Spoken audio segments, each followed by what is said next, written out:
হাত থেকে মানুষের চরিত্র ও লক্ষণগুলি জেনে নিন। সমুদ্রশাস্ত্র অনুসারে ব্যক্তির হাত তাদের সম্পর্কে অনেক কিছু জানিয়ে থাকে। এই শাস্ত্রে যে 7 ধরনের হাতের উল্লেখ রয়েছে তা দেখে ব্যক্তির স্বভাব, কেরিয়ার ও ব্যক্তিত্ব সম্পর্কে জানা যায়। এখানে এই 7 ধরনের হাত সম্পর্কে জেনে নেওয়া যাক। এ ধরনের হাত অশুভ। সমুদ্রশাস্ত্রে উঁচু নিচু, রুগ্ন হাতকে নিকৃষ্ট বলে মনে করা হয়। ছোট, মোটা ও ভারী হাত আবার যার বৃদ্ধাঙ্গুষ্ঠ সাধারণের তুলনায় ছোট তা শুভ নয়। নিকৃষ্ট হাতের জাতকরা নিজের জগতে হারিয়ে থাকেন। নিজের আবেগ ও চিন্তাভাবনা কারো সঙ্গে ভাগ করে নেন না এরা। নিজের মনমর্জি মাফিক কাজ করেন এরা। কে কি বলল, কে কি করছে তাতে এদের কিছু যায় আসে না। খাবার, পোশাক ও বাড়ির গণ্ডির মধ্যেই সীমিত থাকেন এই জাতকরা। বর্গাকার হাত। হস্তরেখা শাস্ত্র অনুযায়ী বর্গাকৃতি হাতকে অত্যন্ত শুভ মনে করা হয়। এমন হাত যে ব্যক্তির তারা অত্যন্ত দয়ালু, সত্যনিষ্ঠ, সচ্চরিত্র হন।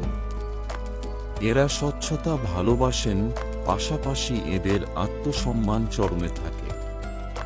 এই জাতকরা বীর ও গম্ভীর হন।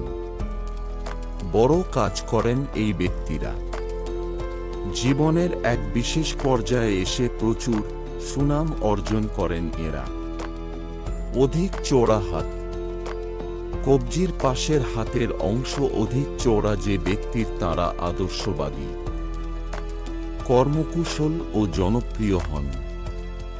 তবে এদের কাজে কারও লাভ হয় না। কেউই এদের সাহায্য পেতে পারেন না। নিজের পরিশ্রমে জীবনে অগ্রসর হন এই জাতকরা। নিজের লাভের জন্য কাজ করে থাকেন এরা। দার্শনিক হাত। লম্বা, গাঁটযুক্ত তবে মাঝখানে ঝুঁকে থাকা হাত, আবার যার আঙুলের গাঁট প্রকাশিত এবং নখ লম্বা তাদের বিচক্ষণতা সাধারণ ব্যক্তির তুলনায় অধিক। দার্শনিক চিন্তা ভাবনা থাকে এই জাতকদের মধ্যে। জীবনে অনেক বড় বড় কাজ করে থাকেন এরা। আবার কোনো ব্যক্তির হাতের আঙুল দৃঢ় হলে এরা নিজের সৃজনশীলতার মাধ্যমে সকলকে প্রভাবিত করেন। এদের মনের মধ্যে কি চলছে তা সহজে জানা যায় না। লম্বা, চওড়া হাত। সাধারণ লম্বা, চওড়া হাত যার আঙুলের ওপরের অংশ পাতলা ও নিচের অংশ মোটা, তারা ব্যবসায়িক বা শিল্পী হন। এই ব্যক্তিরা সহজেই অন্যের কথা বিশ্বাস করে নেন। আবার কোনো কাজ শুরু করে তা মাঝপথে অসম্পূর্ণই ছেড়ে দেন এই জাতকরা। এই ধরনের হাতের আঙুল বড় ও শক্ত হলে ব্যক্তি সৃজনশীল কাজে পটু হয়। ব্যবসা দ্বারা ধন লাভ করতে পারে এরা। এমন হাতের ব্যক্তিরা সাধারণত ব্যবসায়ী, সঙ্গীত শিল্পী, চিত্রকর, মূর্তিকার, শিল্পী হয়ে থাকেন। পাতলা হাত। তীক্ষ্ণ, পাতলা, নিচের দিকে হালকা ও উপরের দিকে ভারী আঙুল। মোলায়েম, লম্বা হাত থাকে যে ব্যক্তির তারা আদর্শবাদী হন। সমুদ্র শাস্ত্র অনুযায়ী যে ব্যক্তির হাত এমন হয় তারা স্বপ্নের জগতে হারিয়ে থাকেন। এই জাতকরা পরিশ্রম করতে পারেন না।